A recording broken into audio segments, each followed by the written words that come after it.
Well, hello everyone, this is Fracture, and I welcome you to episode 14 of Let's Play System Shock on the PC, the original DOS version. In this video, we'll be just cleaning up the leftovers. There's the map on the screen, and you can see the blank areas. By the end of this video, those will be filled in, and we will have turned off the cyborg conversion unit. So that we could end this video with me ready to go to the third floor, I've had to speed it up just slightly. About 19 minutes of video have been squeezed into 15. Off camera, I did my standard run down to level 1 to get a free health and energy recharge. So you can see that those are maxed out again. Also in this video we enter a lot of dark areas, so I cranked up the brightness a bit. Some of the brighter areas might appear a little bit washed out, but I figured that's better than not being able to see.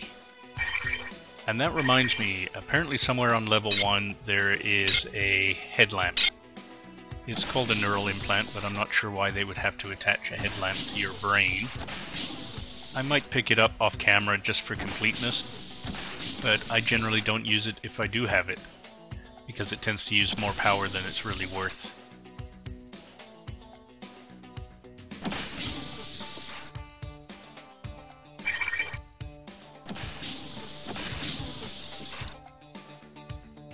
Group 4 access, I think that's what we just picked up. That was inside that thermos in the computer node room, if I recall.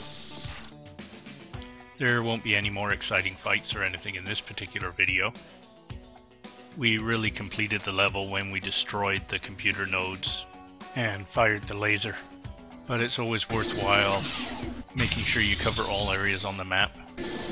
You never know what audio logs or neural implants you might miss if you don't bother to do that.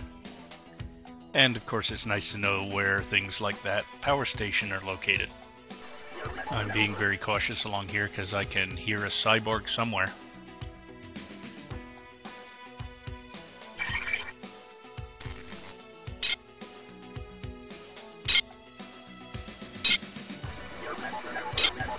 Those sparking wires to the left will actually hurt you. You can duck and get beneath them if you need to.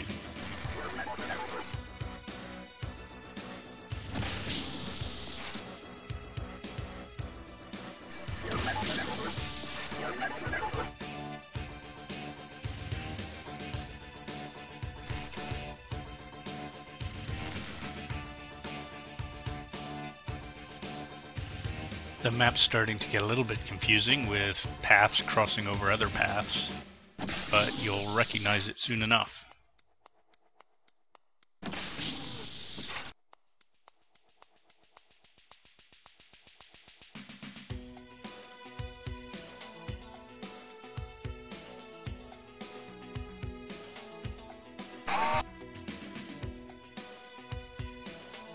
And here we are at the teleporters we visited in the past. So now we know where we are back at the middle of the level. We're going to have to run around the corner to find an unexplored area.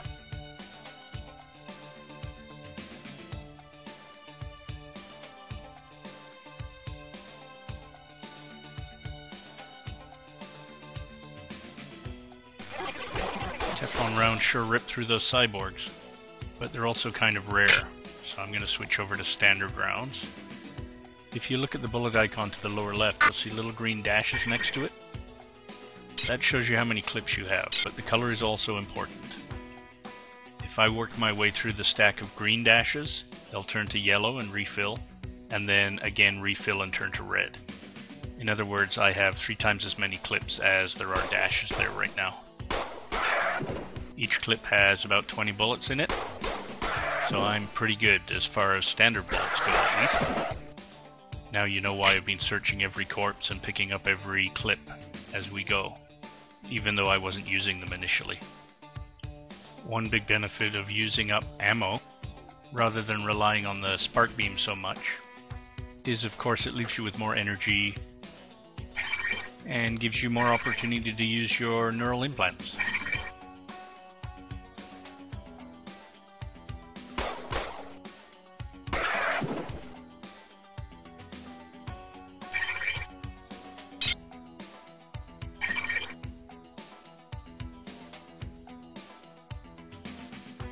And yes, I am trying to look behind the furniture. This game does occasionally hide things behind furniture and under piles of debris. Nothing super critical, so you won't find yourself hunting under every dead corpse looking for some missing key. But if you take the time to search, you occasionally get a reward. Oh man, this place looks like their last stand. It looks like more bodies here than the rest of the level combined.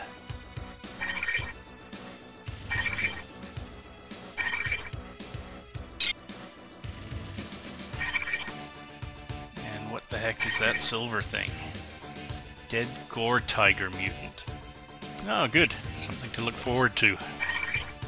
And look, Mythbusters left one of their ballistics gel dummies lying around.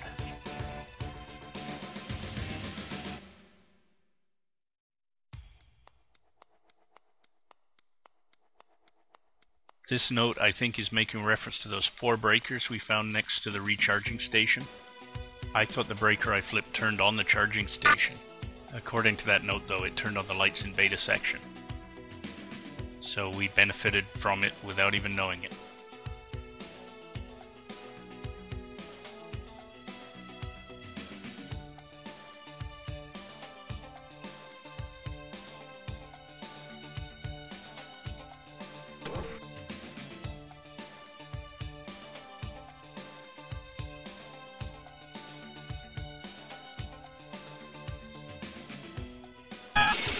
Still having power outages over on Beta Quadrant. Probably the computer with a high priority job. I'm kind of rerouting a bit. We're installing circuit breakers on Beta. That way we can bring the lines up after surges. Alright, Showdown. We've got power fluctuations. The robot crews are redecorating Alpha Quad. Where's the reboot switch?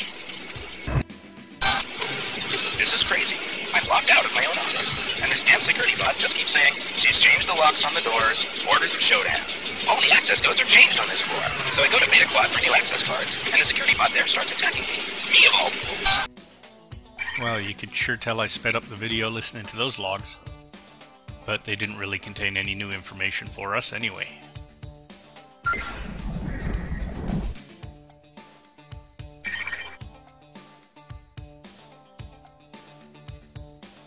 I wasn't sure if this is the gun I already have, and my inventory was full, so what I did here was throw it somewhere where it would be easy to pick up. As it turns out, it's the gun I'm using right now, so I don't need it.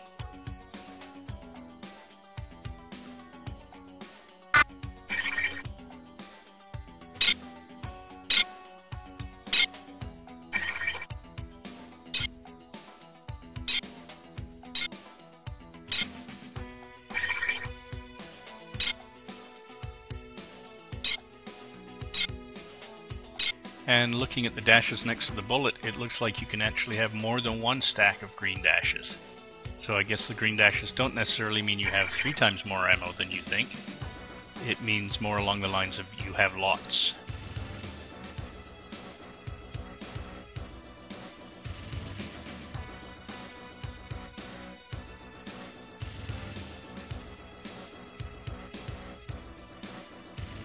And that's the back door to the laser control room, so we don't need to go in there.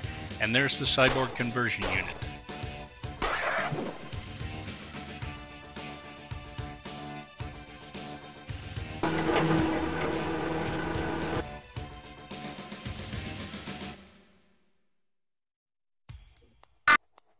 And I'll use the pipe to destroy this, save a couple of bullets. And that's the last camera on the level, so security just hit 0.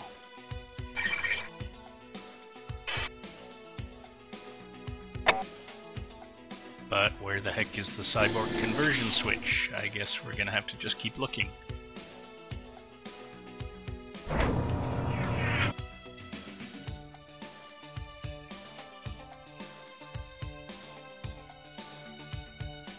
Also, now that we're a little further into the game, make sure you read the description of these kind of explosives before you pick them up. Every once in a while you'll find a stack where one of them is live. They're rare, but if you pick up a live explosive, you don't tend to forget. If you do find one of those ammo piles, it's usually pretty safe to pick up all the other explosives. Just leave the live one where it is.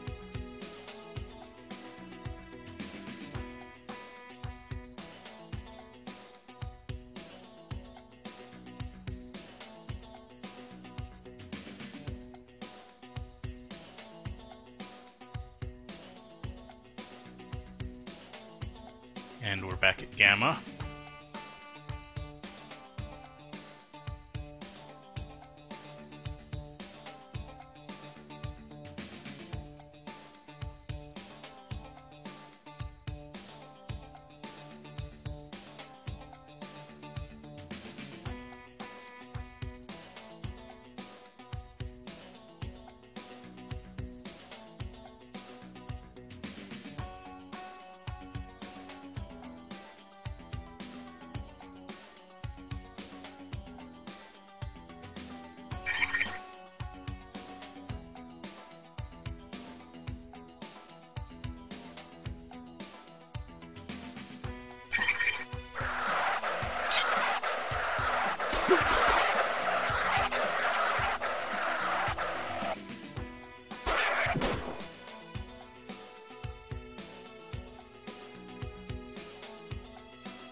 Gas grenades are lifesavers against the dudes. Just bomb the back of them and snuck right by them. No problems. With enough grenades, they still stand a chance.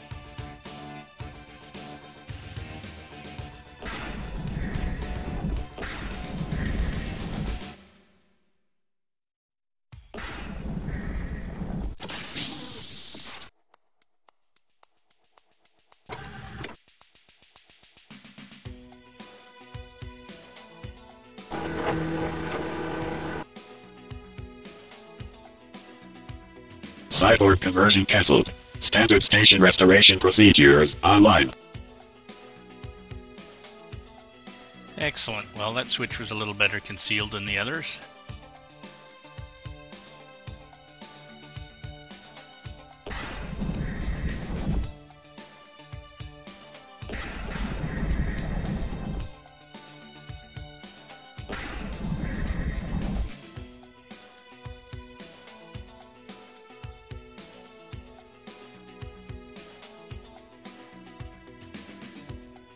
Sorry if you're finding this section quite dark.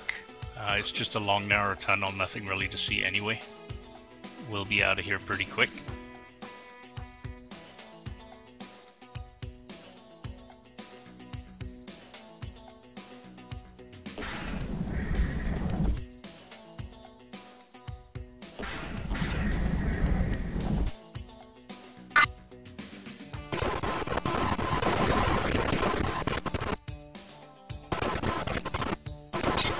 So I'm finding all these batteries, which is nice, but I'm also suspicious.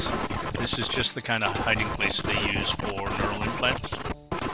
And sure enough, there's a shield. Unfortunately, it's the same revision as the one we already have, so it's just discarded. And I really didn't remember that that was in there. It's just that the tougher the room is, the more likely that you'll find something useful in it. Of course, you can do the minor kind of semi-cheat where just save your game beforehand, run in and see if you can find anything. If not, you don't have to go in that room and you can reload.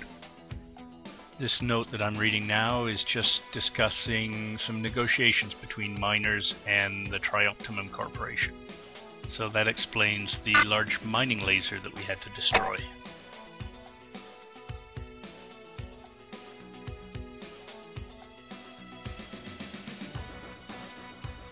And with that, we're approaching the end of another video, so as always, I thank you for watching, I thank you for listening, and I encourage you to leave comments, suggestions, or infantile abuse. I promise you I'll read it all. And if you like my videos, don't forget to subscribe to my channel or give me the thumbs up. Cheers!